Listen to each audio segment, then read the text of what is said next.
Okay, we're going to start today by looking at the front page of Yahoo Finance. We can see that there was a huge drop in the stock market yesterday.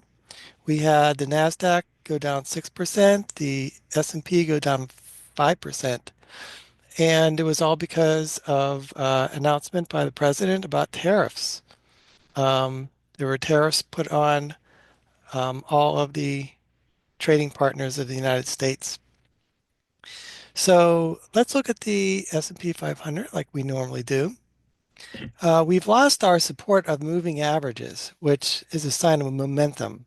So we are below the moving averages now.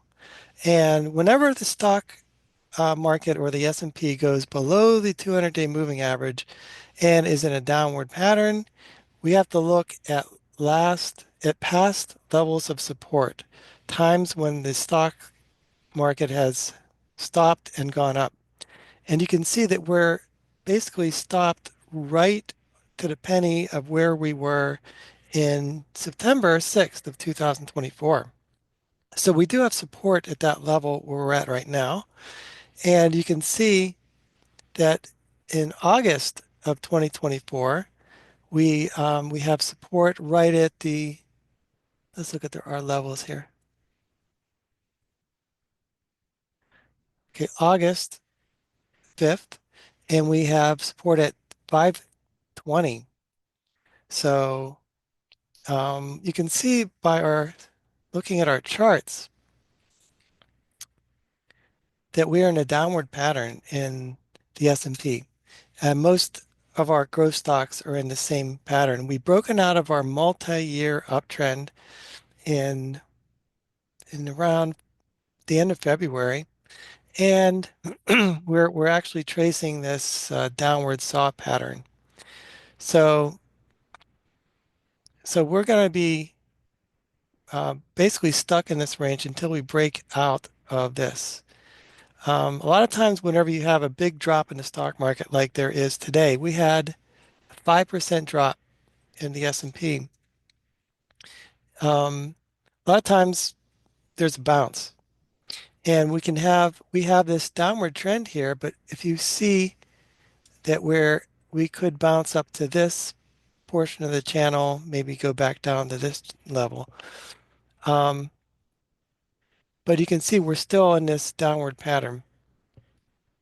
So we have a lot of uncertainty about uh, tariffs, trading partners, reciprocal tariffs, other countries not buying our product.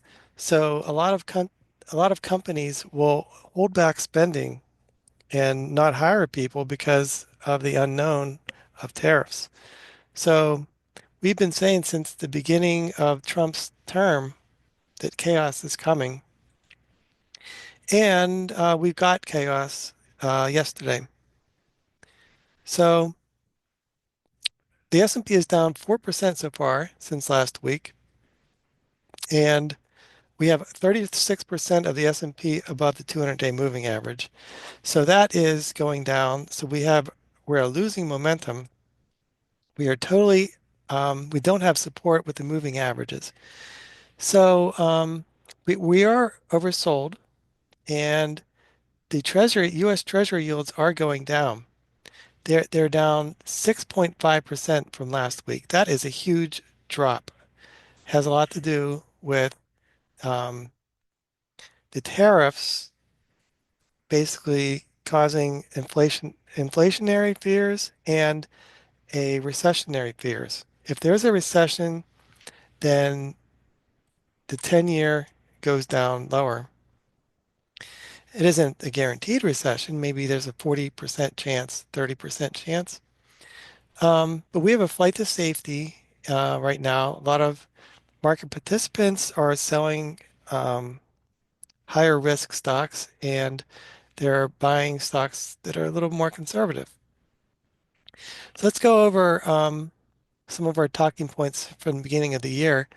Um, we have a reversion to the mean now. We have healthcare, telecom, financials, um, energy, utilities uh, have been outperforming year to date.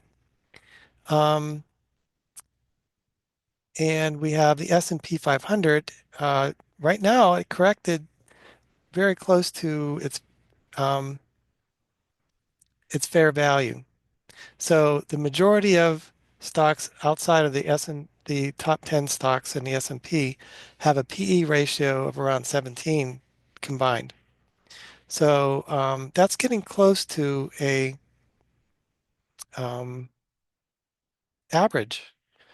Okay, so over time it will revert to 15, which is like the long term since 1920 average.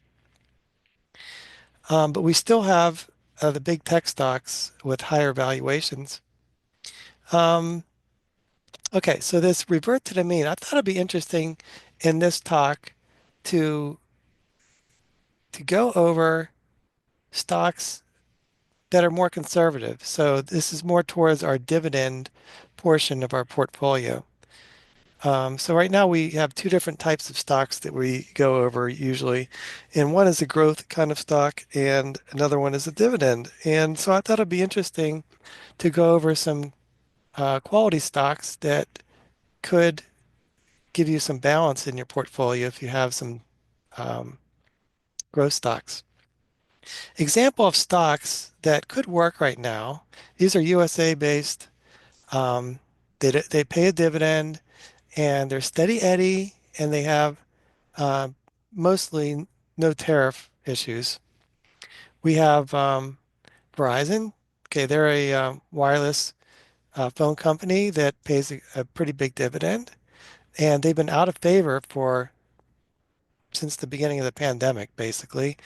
And now they're actually considered very conservative. They pay a 6% dividend, and they're USA based, so they have zero tariff or geopolitical issues. We have Kraft Heinz. We mentioned them last week. They pay a 5% dividend, and there's a consistent demand for food, regardless of inflation or price. We have Philip Morris. They do cigarettes around the world, and they pay a pretty high dividend. And um, whenever the 10-year is going down, there is a large portion of the stock market that needs a dividend and will gravitate towards some of these higher paying dividend stocks. The goal of the Trump administration is to get the 10-year down as low as possible. And knowing that, we have to have a certain portion of our portfolio carved out for dividend stocks. Other stocks that could do good in this environment, Kroger, they're a grocery store chain, and they have a dividend, and they're trying to grow by acquiring companies. They couldn't acquire Albertsons, but they are very conservative. Conagra, they are a food company. They make a wide variety of foods, and they pay a 5% dividend. They only grow like 5%. We'll go over them later on. Um, AT&T, they pay a 6% or 5 or 6% dividend. They're one of the best performing stocks this year, and they're all USA based, 90% USA, 90 plus. They don't have to worry about tariffs. T-Mobile, again, another USA based company, and they don't pay a dividend, but they're growing faster. They were the largest telecom company in America now. And Netflix, they are immune to tariffs. So they're a little bit expensive, but they're becoming more profitable. They spent a lot of money on content earlier in their lifespan, but now they're starting to reap the rewards of all the money that they spent on content. We're going to go over Netflix a little bit later on. This is an example of a stock that actually was positive today. No, they lost money today. They were positive a lot today. Um, but they could be a stock that could still grow in this environment and be safe from geopolitical issues and tariffs. Okay, so catalysts for the market to go down. We've had uncertainty, tariffs, and a trade war on our list since the beginning of the year. Um, and anything Trump does that is unexpected. And that actually caused a correction today. Um, Companies that do great in this environment, USA-based companies, and companies that pay a dividend, have consistent growth in good times and bad, and companies where earnings estimates are increasing, and reversion to the mean. There's a lot of companies that did bad for the past couple of years. Now it's their time to outperform. We like to look for low peg ratio stocks, preferably under one, and safer business models. And it's time to look at high yielding stocks for the income part of your portfolio. All right. Um, let's look at let's look at let's look at some of our stochastics charts. Okay, let's look at almost every one of our major sector of the stock market is broken out of its long-term um, channel. So we have a little downtrend in a lot of these sectors. We see the S&P 500. We have the QQQ, which just barely broke out of this long-term trend. We have the XAR, which is the defense ETF. It's just barely broke out of its long-term trend up. We have gold. Surprisingly, it is hitting an all-time high right now. Not an all-time high. It's hitting a high, multi-year high. And there's a couple of reasons why gold could be going up. Gold could be going up because of in certain times, whenever there are unknowns and uncertainty, you have people gravitate towards gold, which holds its value over time. Now, a contrary opinion could be that if there's bad market like there was today, down 5%, then people sell their winners. And this is one of the winners of this year. And that could be a reason why gold goes down. But a lot of the central banks could be buying gold, which could be supply and demand issue. So that's okay. So let's look at the XLY. You can see that this is the consumer discretionary. You know, it's down a lot this year. This is one of the worst performing sectors. Um, okay, so this is the materials sector. It is kind of in a downtrend. And let's look at XLC. XLC has just barely broken out of its long-term uptrend. XLC has stocks in this ETF, such as Facebook, Google. Um, let's look at XLV, the healthcare sector. It is basically a sideways pattern. You can see that this sector pays dividends, and it's pretty conservative for this kind of environment. And let's look at the industrial ETF. It's very similar to the S&P 500. It was in an uptrend for quite a while, and it just broke into this little downtrend. Okay, the XLP. This is the consumer staples. You can see this is one of the healthiest looking charts that we have so far. These are stocks such as Procter and Gamble that um, consumers have to buy regardless of price. Let's look at the financial sector. They are one of this looks like a pretty good chart, but they are just barely at the bottom of their channel. So let's look at XLU utilities. This is one of the best charts that we see right now. The great thing about utilities is utilities are USA based. They have zero tariff uh, effect. There's no tariffs on utilities, and they pay a dividend. So all in all, this is why the sector is doing pretty good this year.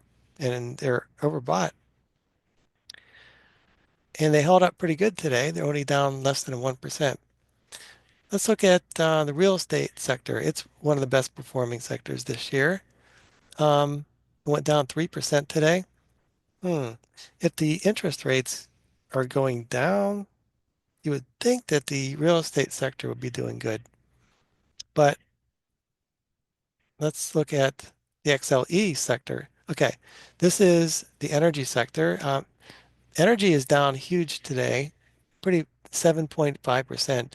Um, that's primarily because the price of oil is going down. Whenever there's a slowdown in the economies of the world, or there's a perceived um, recession or slowdown in the US or around the world, the price of oil goes down because there's less oil used when there's low economic activity. So you can see that this there's been an established sideways pattern, and we're actually at the bottom of that sideways pattern right now. Um, let's look at URA. This is uranium ETF. It's in a sideways pattern for the past year, and it's oversold right now. All right, um, let's go back to our talking points. Okay, so we have a situation with the S&P where it sold off like in a major way. I don't think it's gone down this much since the pandemic. A lot of times, whenever the stock market goes down um, in a major way, there's like a V formation. It might not be today, but you have to. Let's look at the. Okay, so a lot of times there's a snapback rally whenever there's a huge drop like this. And it takes like an overnight session for people to get to understand it's not that big of a deal and for them to get back to buying mode again. But you can see you have to be very, very sure. Okay, so if we do have a snapback rally from this oversold condition, we may go up to this top end of this trend line. And if we break through that, then there's a good chance we could go to back to our channel, our long-term channel. Otherwise, we might be in this downward trend where we're going to zigzag down, and we don't know which way that's going to happen. But it's very hard to use stochastics. See this oversold and overbought? That only works when you're in an uptrend and when you have momentum and you're above the moving averages. Whenever you're below the moving averages, you're basically you can't use stochastics anymore, and you just have to rely on these levels, past levels of support. So we have this level of support. We have this level. You can see we had support way back then, and then you have to go the whole way back to here for the next level of support. um, okay, so let's look at our talking points again. All right, so okay, so whenever the stock market's in a correction mode, we can't really necessarily rely on, the seasonality, but this is one of the best months. And you can see from our calendar that a lot of the earnings are going to be coming out pretty soon. So we have JP Morgan in 1 week, we have all the banks reporting, and then we have all the tech stocks reporting. Um, the good thing about the tech stocks is the dollar has been going down recently. So that's going to help the tech stocks that are doing business overseas, such as Facebook, Google. They're going to have it help by the current currency situation. And the interesting thing about NVIDIA is NVIDIA there's a carve out for chips coming from Taiwan for the tariffs. So there are no tariffs placed on NVIDIA chips. and in general, chips coming from Taiwan. So that is, and NVIDIA went down in a huge way today. So that might be something that's super overdone. Um, right. So so far, NVIDIA has given like super good um, earnings projections, and they have 15 to 1 demand supply balance in balance. So they're basically going to sell all that they can make, um, which is pretty good. Um, okay, Apple went down 9% today. Some of the tariffs that the president put on um, have to do with China, and a lot of Apple's devices are made in China, Vietnam, and India, and all of them have tariffs now. So what's going to happen is Apple's margins might go down, and that might affect the stock because they're not going to make as much. So if they have a lot of their iWatches are made in Vietnam, so if Vietnam has what 20% tariff or more, um, then they're going to have to pay. They're not going to make as much per iWatch, and the same thing with the iPhone coming from China. So for me, I'm not selling my Apple. Um, I have a vision of just them selling services more and more, and they have 1 billion customers. They can't go up every year, and they're oversold. They're overbought right. No, not overbought. They are overvalued right now, probably by 3 times. They're only growing at 30. They're only growing at 10% at the most, and their PE is 30. So they are overvalued. Google is undervalued right now, and Nvidia is undervalued. So we have those earnings reports to look forward to. And even whenever things are going down, you have to um, look at the long term and know that these tariffs aren't written in stone and they might not even be around in a month. So there's a lot of negotiating happening, and um, you can't take some of these things too seriously. All right, so let's look at some more things we were talking about here. Hold on.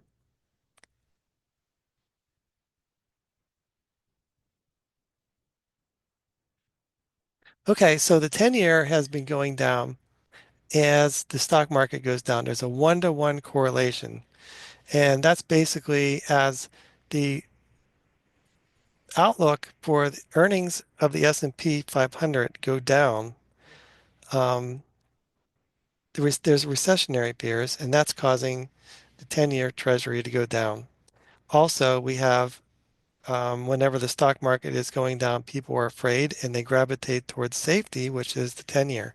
So you have two things that are working um, to make the 10-year yield go down. And this is exactly what the president wants. He wants the 10-year to go down. All right, so we can see the price of oil has gone down 4.5% since last week. Um, and basically it's probably because these tariffs are going to slow the economies around the world as well as America's. So because of that, there's going to be a lower demand for oil, and that's why the price of oil goes down. And also we have a lot of the countries like Saudi Arabia increasing production. So that lower price of oil is going to help inflation. And inflation hasn't changed since last week, still around 2.82%. Um,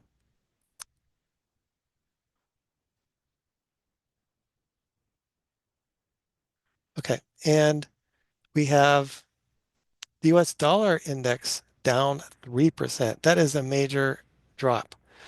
Um, so so you can see there's a huge downtrend in the dollar right now. So that's going to help the earnings of the major um, of companies doing business overseas. And it's going to also help a lot of the foreign countries. All right, and okay, gold is up from last week. We have fear and greed index. We're probably at an almost extremist fear that you can get at 8. Last week it was 22. So this is basically the translation is time to hold your nose and buy or don't sell. This is example of a um, capitulation and everyone has given up. It's only at this time that you have to say to yourself, there's earnings around the corner. Um, you know, these the tariffs aren't the end of the world, and there are a lot of good companies out there that are basically being sold 18% off today. Okay, so the American Association of Individual Investors survey has one of the highest bearish readings of all time. So this is a good indication that you want to do the opposite and you want to be looking to buy some things at this time. All right, so the VIX is gone up to 30 right now. That means people are um, pretty fearful. And you can see some of the fear gauges from the past since 2020 when we had the pandemic. We had it was up to like 80 right there. And some of our worst times, in the past, since the pandemic, let's see, we had a couple times when it was 30 to 40. But this is pretty scary. So people are really afraid right now and they're buying protection. They're worried that the stock market's going down. And it's just at these peak moments that you can't sell and that you can't, try to bail out to stop it from going down. Um, you had to have done that whenever we were overbought, when we were saying it's oversold and we gravitate towards means. So okay, so the average individual investor would be super panic right now. And let's look at where we are in emotional graph. We are in capitulation mode today. We've had stocks go down in integers. So they go down 18%, 10%. I mean, huge numbers. And it's primarily due to, the tariffs that we're putting on our trading partners. And we don't know if they're going to buy our products overseas. And we don't know what tariffs they're going to put on our goods. But it seems like we're in a driver's seat with the tariff situation because the United States buys 1/3 of the global goods. So everyone wants to sell goods in America, and um, there's they're just it's a big risk doing this, and it could lead to a crash. Um, let's review some of the things that could lead to a crash now that we're at that topic. Um, let me see. Magnificent Seven stocks overvalued may go down to fair value.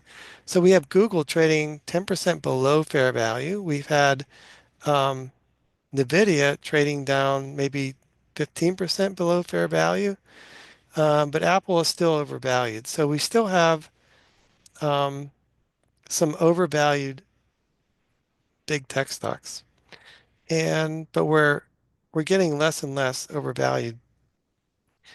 And there's there's still a lack of confidence in the AI story. So the U.S. economy is slowing down or going into recession. So we've had a lot of economists coming out whenever the president said mentioned the tariffs.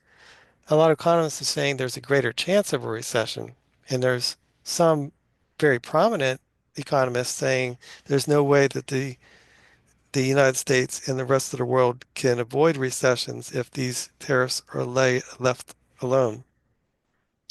So because of that, that could be a reason why people are scared. Massive government layoffs, and that could slow the economy. See, tariff threats causing volatility. So all of these are things we've been waiting for as indications of a crash. And sometimes you got to get these hints of, what could happen. And once you see some of these things starting to happen, you have to know you're right in the middle of it. Okay, so we've been saying this for at least a year. The PE, the S&P PE versus the bond yield. So the S&P 500 is in blue, and you can see that as the 10-year is at a certain level, let's say the 10-year is trading at a level of 3, let's say, right here, then people are willing to pay 15 for the PE of the stock market. So we have to make sure we have to realize that the S&P is trading right now about mm, about according to Wall Street Journal, it's 23, but after today's correction, it can't be. So it's probably around 20. And so it's getting closer towards the the average PE of 15. So we're almost we're getting there. If you take out the top 10 major stocks in the S&P, we're at a PE of probably 16 or 17, which is very reasonable compared in this chart. And it's almost at a fair value. Um, okay, so our first to worst. We've been doing this since the beginning of the year. Um, the best in last year's sectors, IT, communication services, consumer discretionary, are now the worst, and they are 10, 17% down this year. And the worst, the ones that yielded one, maybe gained 1% last year, are the ones outperforming this year. So the one sector doing the best this year is probably healthcare. It's up 4 point healthcare and utilities. So healthcare because people need healthcare in good times and bad times, regardless of what it costs. And utilities are USA based and not affected by tariffs, and they pay a dividend. All right. So our theme for the beginning of the year was investors will be reaching for stability amid chaos, especially today. Investors prepare for a slowdown in the economy, and they'd be buying utilities, healthcare, consumer staples. Okay, so all right, so let's look at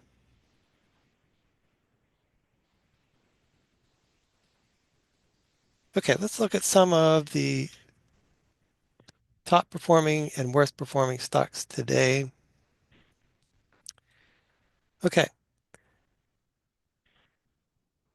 Okay, let's look at some of the top in the S&P 500. We have Lamb Wesson. We have a lot of food stocks and America. So our theme for this is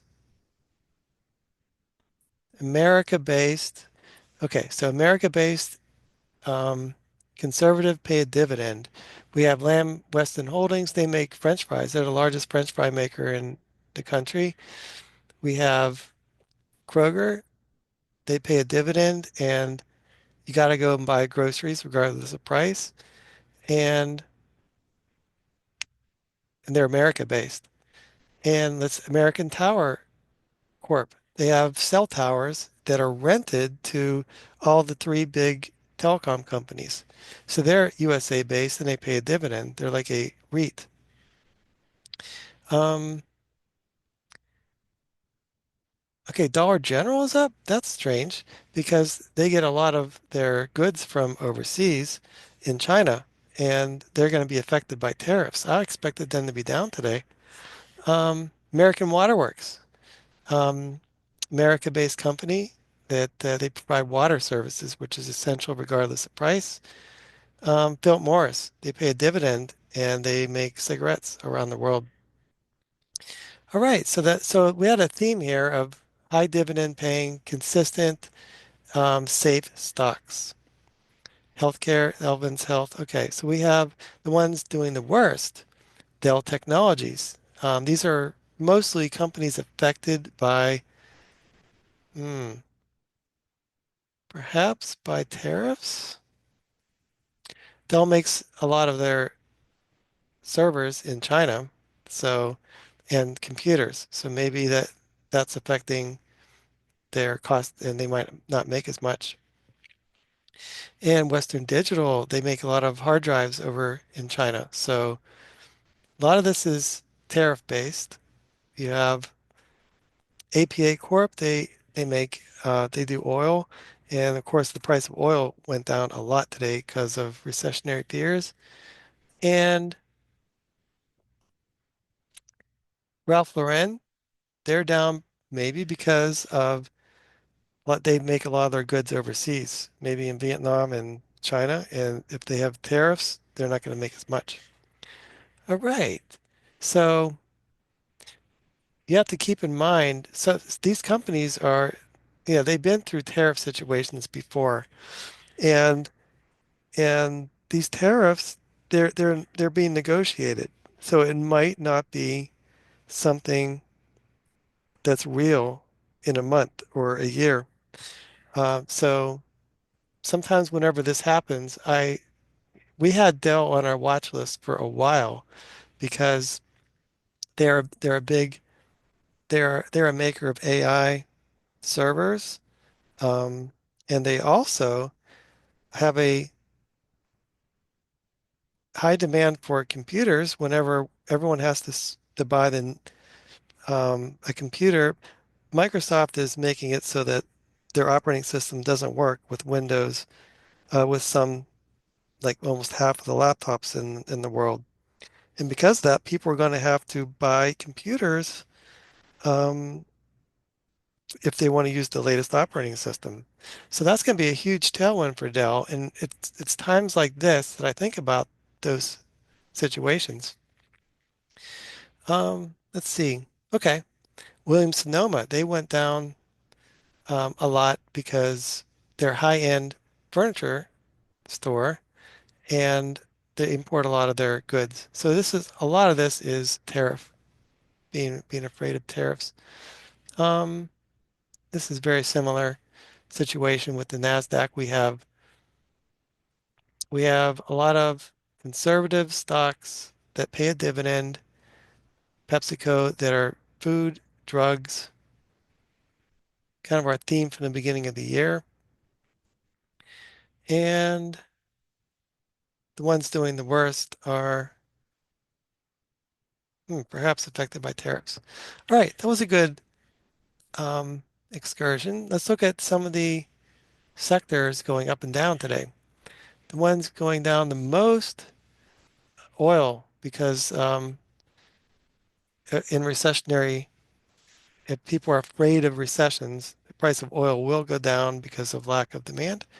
We have regional banking. Why would regional banking go down and bank stocks? Well, if there is a recession, then banks won't make as much money because there's consumers that will be defaulting on some of their loans and credit cards. So they won't be as profitable, perhaps. Um, we have retail. Um, let's look at let's look at a stock. Hold on for a second. Restoration Hardware. This stock is down 40% today. Can you believe that? Um, let's look at their stock. They make high-end furniture and they had their earnings come out, and you can see just by looking at this, it seems like they're half off. They have PEG ratio of 0.51, forward PE of 11. We don't know if their estimates have changed. So this is like just like an idea of it wasn't on my list of things to look at. Profit margin is very low. They hardly make any money for everything they sell already. Now they're going to have to pay tariffs. No wonder they're going down. Profit margin, we like to have at least 13 in our profit margin. And return on equity, we don't even see it there. So this is kind of sketchy. I wouldn't touch this one right now. Okay, so that was a good exercise. Um, all right, so let's look at some of Dan Niles' picks from the beginning of the year. Um, Almost every one of them is negative except for cash. Cash was one of his best ideas. It's up, he's making 4% on that. The bank ETF is down 12%, and IJJ, the mid cap um, stocks ETF is down 9%. Cisco is down 3, and ADTN is down 6. So far, um, perhaps that's most of them are doing better than the average. The S&P is down 8%. Okay, so it's at this time I think it's good to review what's going on. Let's read this again. If Trump succeeds in forcing through mass deportations, combined with Elon hacking away at the government, firing people, and reducing the deficit, there will be an initial severe overreaction in the economy. This economy propped up with debt and artificially suppressed wages. Markets will tumble, but when the storm passes and everyone realizes we're on sounder footing, there'll be rapid recovery to a healthier, sustainable economy. History could be made in the next 2 years. So what seems to be happening is the current administration could be crashing the stock market to save um, our bonds. So if we're trying to get this the 10-year bond to go down in yield so that we can afford our to pay our debt, um, there's a good chance that we could have to default on our debt. And right now, we're doing some with these tariffs and with the firing of people and the Doge cuts. We're trying our best. The current administration is trying to reduce the interest that we're paying and to manage the debt situation. So I think that's the big picture. And as an investor, you have to kind of look through, understand that in the context of what's going on in the presidency. So most of the major knee-jerk reaction things that the president's doing is trying to help out our debt situation so we don't go bankrupt. It seems. And that's going to affect a lot of the growth companies. There's going to be less certainty in the stock market, and you have to see the big picture. Like we're going to be sounder footing in a couple of years after we get through this debt situation. And the good companies will work their way around these tariffs. And I have no doubt that Apple is going to find a way to um, manage the tariffs and carve out a way to make money in this environment, etc. And okay, so that's the big picture. Let's look at this little note on Twitter by Porter Stansberry. He basically says the U.S. will default on its treasury debt within 4 years. It's inevitable. Um, it means that the U.S. government is bankrupt and these financial problems are about to spill over into the real economy. So he wrote this huge dissertation about the reasons that we're in big trouble with our spending. Um, he says basically between now and 2028, the Fed has to refinance $21 trillion. And we're making enemies overseas. And foreign countries are not going to be buying our debt. That's one of the biggest problems. So we have a huge crisis with our debt, and it seems like the things that are going on in the stock market are trying to manage that. You can read this later on. I'll give you the document, but it just seems like you can't take the what the current administration is doing as just random things. We have a purpose of doing these things, it seems. All right, and this is the big story of this week. Trump unveils tariffs, and he's been doing this, since his administration started. We knew chaos was coming at the beginning of the year, so um, yeah, you had to expect some down days of 5% like today. All right, and okay, so I thought it'd be interesting to go over some charts of some of the conservative companies for the dividend part of your portfolio. We've been going over growth stocks like pretty consistently for a long time, but we haven't really focused a whole lot on conservative stocks. And this is a chart of the consumer staples um, ETF, XLP. And you can see it's in an uptrend and it's overbought right now. So this is an example of uh, this has a collection of stocks such as Procter and Gamble that pay a dividend that offer you products that you absolutely need, like toilet paper and um, Tide soap, etc.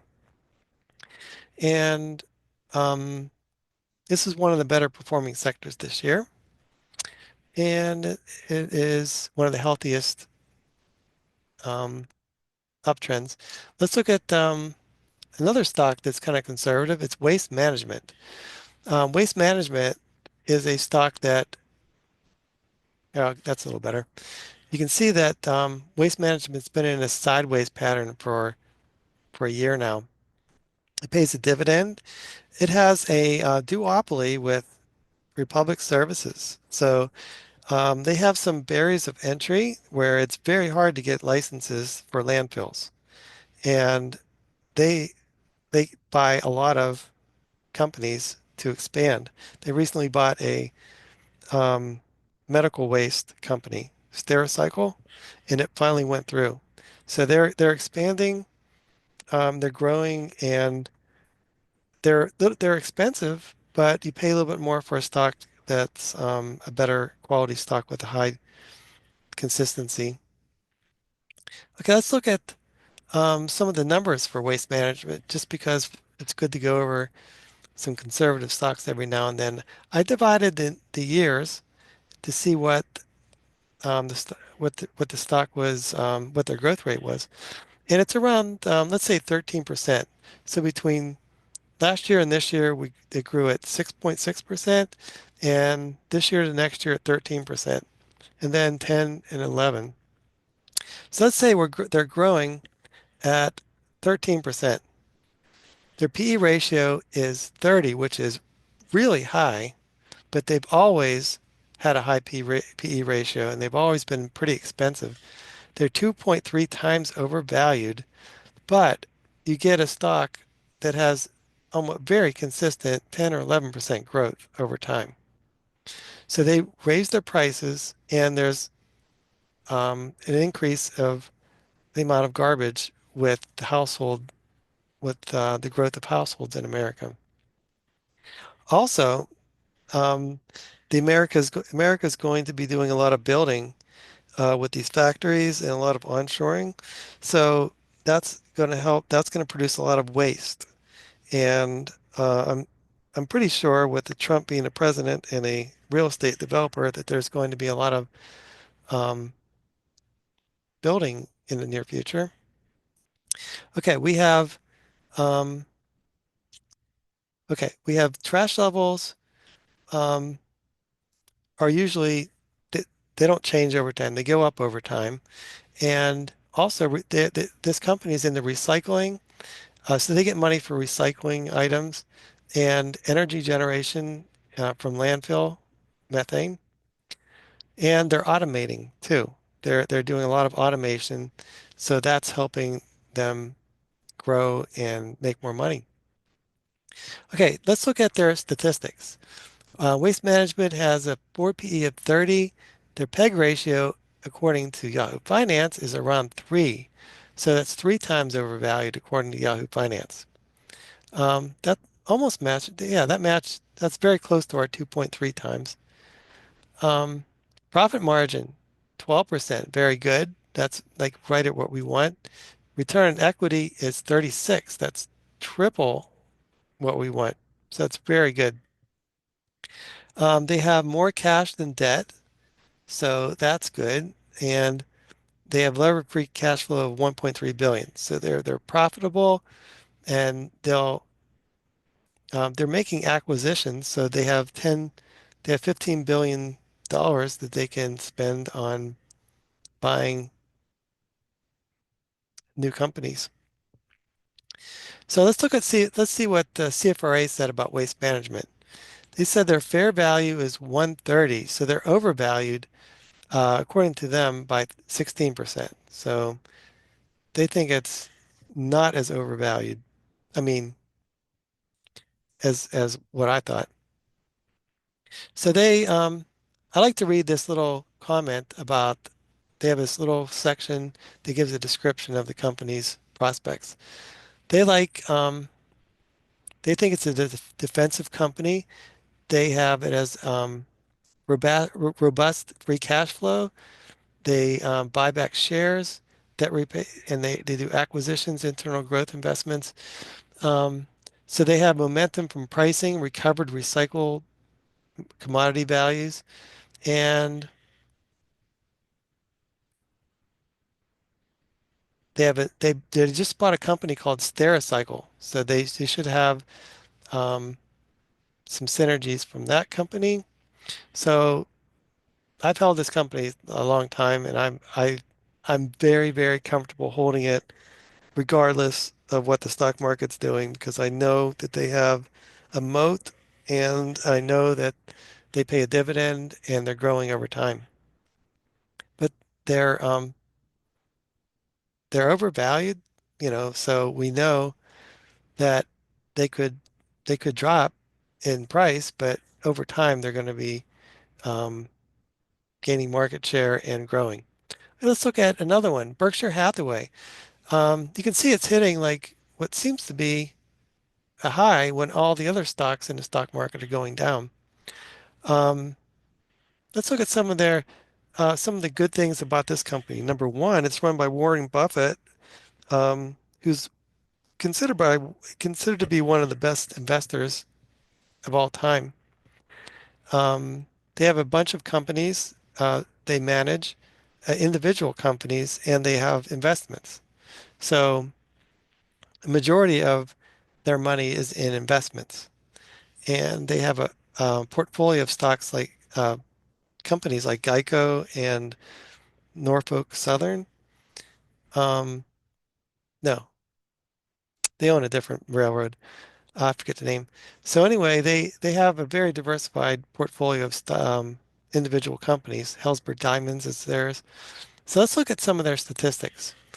This company is really hard to analyze because there's so many moving parts.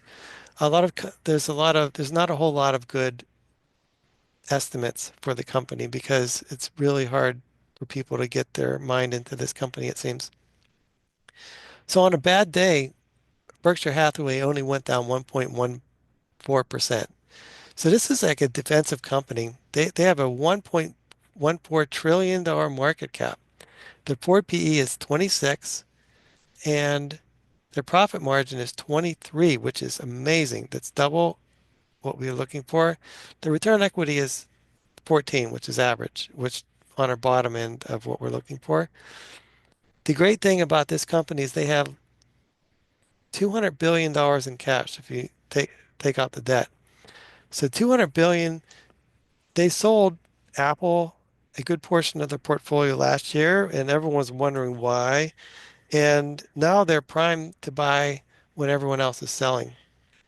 That could be a reason why they're holding up really good today. They have 81 billion in levered free cash flow. So they have a ton of cash that they're generating and they're buying companies and adding it to the portfolio. And that's their business model. So their earnings estimates, this can't be right. Um, this is from E-Trade. The earnings estimates doesn't look like they're growing at all from last year to this year and this year to next year. But on average, they grow like 20% a year since 1964. So I don't think this is right. Anyway, let's see what Morningstar says. They said the price to fair value is one. I think that's a cop out. They didn't want to do the research to really figure out the fair value of it. Um, let me see. Okay, so we're done with that one. Let's look at another interesting stock. This is ConAgra. You can see it's been in a downtrend for a while. Um, they had some company-specific issues, but you can see they're in a sector that is um, defensive. Like everyone needs to buy food, and they pay a 5% dividend, and they're almost ready to break out of this year long, half year long downtrend. A lot of the food stocks are starting to go back up. Let's look at this stock just for fun. Um, ConAgra they have a market cap of 12 billion. That's not very big. The 4 PE is 10, so that's a very low PE. The PEG ratio is 0.33 according to Yahoo Finance. I'm not sure if that's right.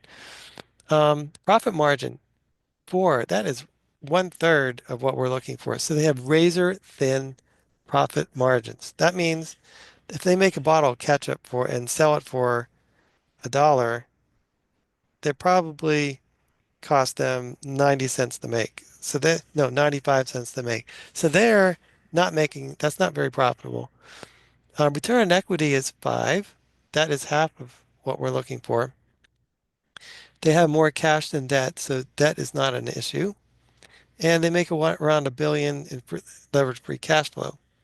The big bonus of this company is they pay a 5.31% dividend. Okay, so it's got my interest enough. It's a quality company, it seems. They have steady demand. They have products. They sell products that we know. I think they sell like Eggo, a lot of name brands. All right, and I looked at their earnings. Okay, they were negative 12% from last year to this year, and then from they're growing 4.2, 5.3, and 7.4 for the next couple of years. So let's say they're growing at 5% and they have a dividend of 5.3%. So the total return is 10%. And the PE ratio is 10. The PEG ratio is 1. So they're just about fairly valued if you want to count the total return of dividend and growing. So they're a little bit pricey in a way, but I guess they have quality, steady demand for their product. And they pay a 5% dividend, which is pretty good. Um, let's see what CFRA said. They said to hold, and the price, they said to hold, the fair value is 13. So they said it's overvalued by 49%. So let me see, the actual price, 26. So they say it's basically worth half, it's double the price it should be. Let's see what they said about the actual stock. They said cost pressures seem to be intensifying for CAG. So they have a problem with inflation. Their input costs are going up. They have to pass it on, but the industry is in a vulnerable position because they've already passed on costs the past couple of years. So the consumer might trade down to a generic and might not have a Swanson dinner. And then on top of that, um, okay, they have a lot of debt. Let's look at their debt again. Um, 8 billion. Oh, I missed this. So they have 8 billion in debt and 3.37 million in cash. So that means they have 8 billion in debt out of a market cap of 12 billion. So a good portion of their market cap is in debt. So they got a major problem with debt right now. Um, so because of that, I probably would be very iffy on this one.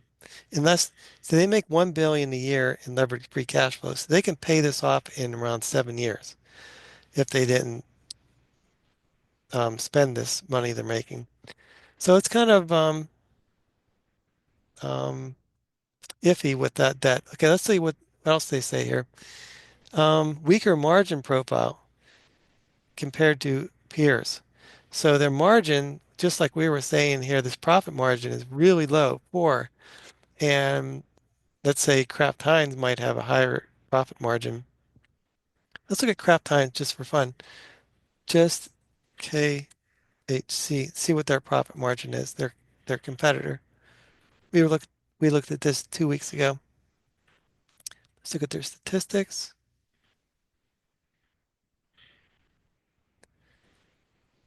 Okay, Kraft Heinz profit margin is 10, so it's like double as profitable as Conagra.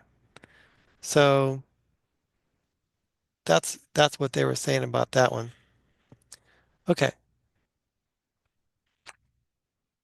let's see what let's see another one we saw in our I did a screen. Let's look at the screen.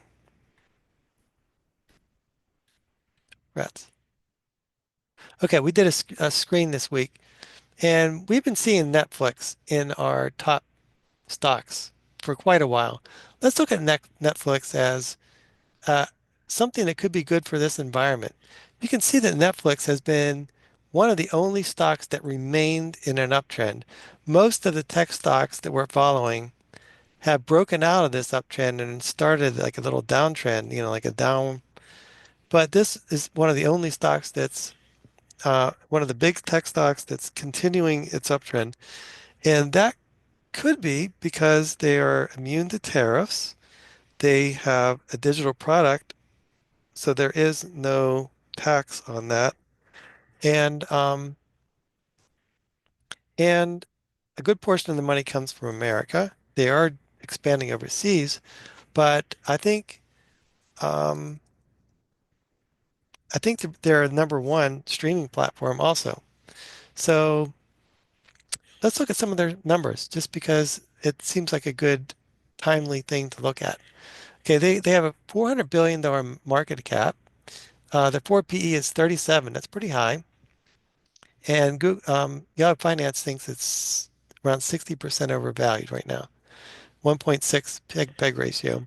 The profit margin is 22, which is really good. And their return on equity is 38, which is 3 times as good as we're looking for. So all that looks really good. They have 18 billion in debt and total cash of 10 billion. So that's a 7 billion out of a market cap of 400 billion. That's pocket change. So that's not something to worry about. And they make 21 billion in levered free cash flow, which is really good. So a very profitable company. Um, the only issue is, are they overvalued? Let's look at some of what they're saying here.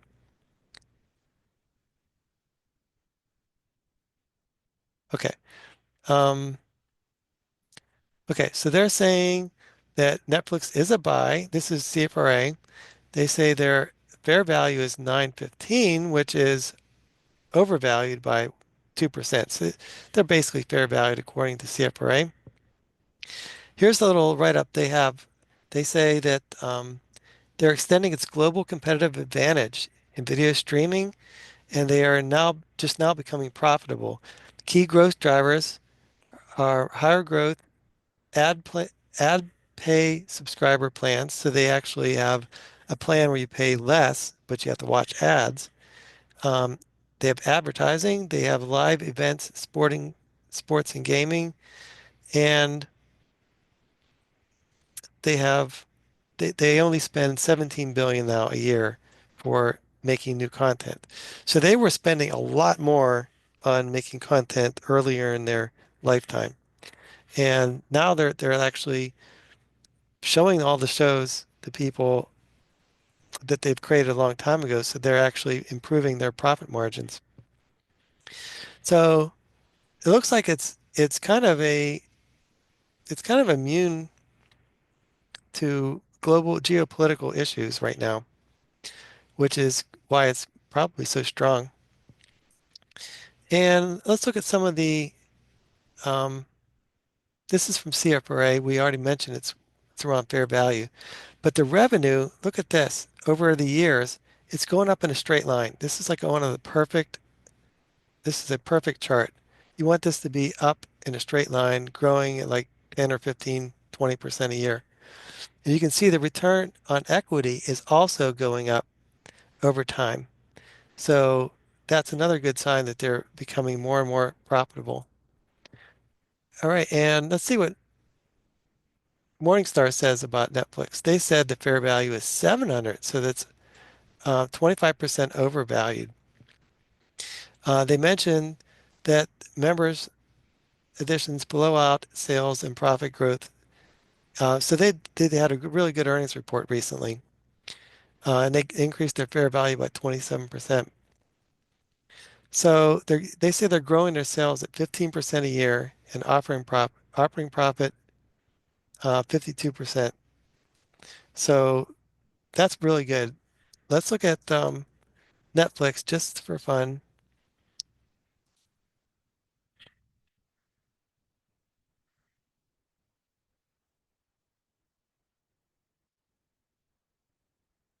Okay, so we can see we already mentioned it. Um, yeah, we already mentioned that there's their profit margin is 22 and the return on equity is 38. That's really good. All right, so let's look at some more of the top stocks in our portfolio. I mean, our screen. I highlighted some that are drug stocks and telecom stocks. We have Eli Lilly, which is a drug stock. We have T-Mobile US, and we have Abbott Labs and Merck. So um, we don't have NVIDIA in here, but I just wanted to um, remind you that NVIDIA is actually projecting their earnings to be. Let's look at the statistics on NVIDIA too.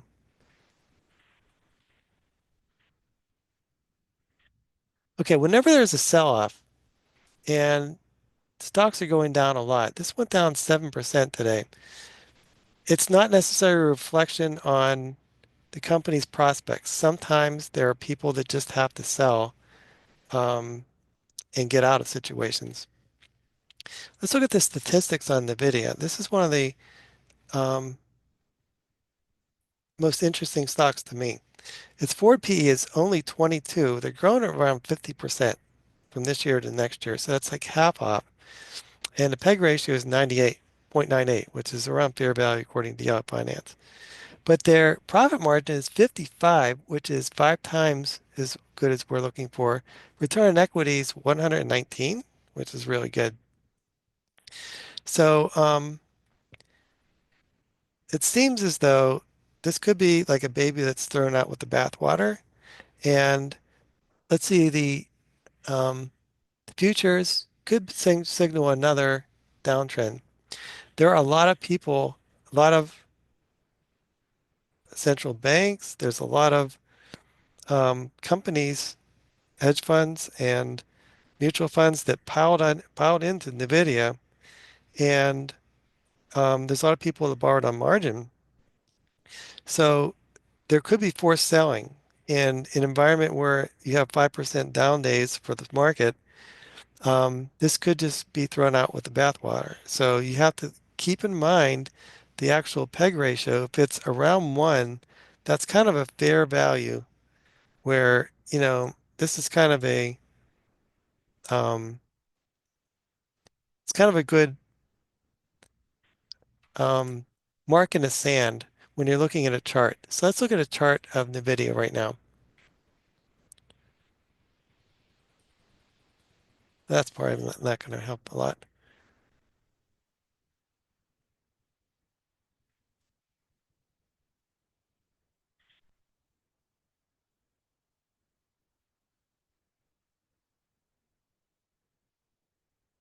Okay.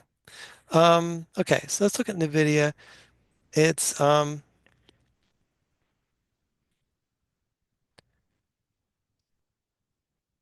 okay. You can see if we go back to, hold on. If we go back to October, no, September of last year, we have a mark where there was support. We had a right at the $100 mark, we had support there. Rats, I didn't want that. Okay. And we had support here. And I was going over this exercise with the S&P 500. So we have a lot of support right where we're at right now, right at the $103 range. Um, if we go down below this and there's a sell-off in the stock market, we have our next level of support is right here. And then we have to go down to here and to here because we're basically out of our moving averages for support. But you have to keep in the back of your mind the fair value of the stock is right here. So even if we drop to like maybe $50 a share for NVIDIA, you have to know that it's fair value. It'll eventually um, trade up to its fair value. Right now, I think it's like half the fair value it should be. So um, that is the good little exercise. But let me see if we have anything else to say today. Um, okay, so this guy um, has been saying that there could be a reverse carry trade to worry about still. Now, his theory is that people have borrowed money against the Japanese yen, and if the Japanese market continues to go down, the Japanese bonds might have to go up. And if that happens, then there could be a global margin call. So in other words, there could be forced selling of some of the biggest tech stocks in the United States. So NVIDIA could be sold off. Even we have to know that the fair value of NVIDIA, and if it is sold off by a external event such as a carry trade or something like that, that you can't take it too seriously, and you have to know that it could be just dynamics of the world market. And so we know that there's supply is outstripping, no, demand is outstripping supply 15 to 1 for NVIDIA's services and products. So if it does go down in half from here, you have to say, well, it's half. It's still value, you have to know what its fair value is. And if it goes down, then you have to realize it's just the price. It's not the value of the stock. All right.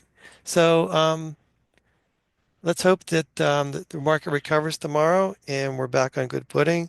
A lot of times it takes a day for the stock market to recover, but we are in a downtrend. We have to say that until we break out of this downtrend, we're going to be hitting lower highs, lower lows. And if we break out of this, and we could go up and we go back to our normal trend up. But right now, it seems like the president wants the stock market to correct in a major way so that the 10-year yield goes down so we can afford our debt payments. For me, I'm just I have these theories, so you have to know, for everything that goes on in the stock market, you have to have your theory, and you have to look a year or two beyond where we're at right now to a time when everything is back to normal. And just like the pandemic, we thought it would go on forever, but it didn't. Um, Tariffs could be something that happens um, today, and maybe in a month, it's all gone because we made deals with all the countries.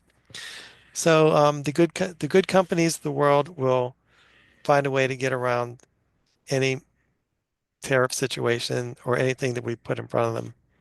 Okay, that is your story for today. I hope you enjoyed it, and I hope you have a good investing week.